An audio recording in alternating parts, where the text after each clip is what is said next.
Il s'est gagné un surnom, le Trump tropical. Issu de l'extrême droite, il se présente comme le seul leader capable de changer le Brésil.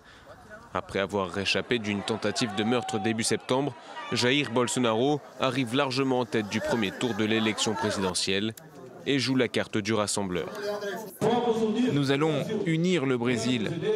Blancs et noirs, homo et hétéros, père et fils, nordistes et sudistes, hommes et femmes. Nous unirons et défendrons le Brésil. Dans un pays gangréné par la violence des gangs où le taux d'homicide bat des records, les idées autoritaires de cet ancien capitaine de l'armée de terre, soutenu par les évangéliques, ont trouvé leur audience. Une arme ne défend pas que notre vie, elle défend notre liberté.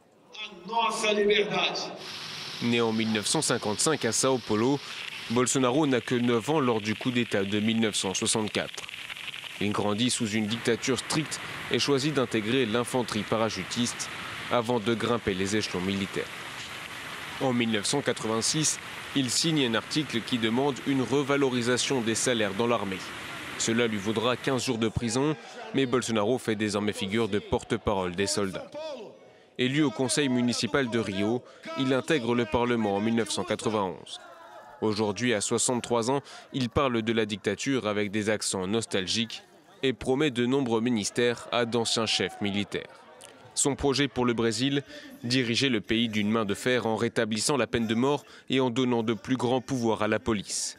Malgré les risques de dérive, les positions fermes de Jair Bolsonaro séduisent une grande partie du Brésil.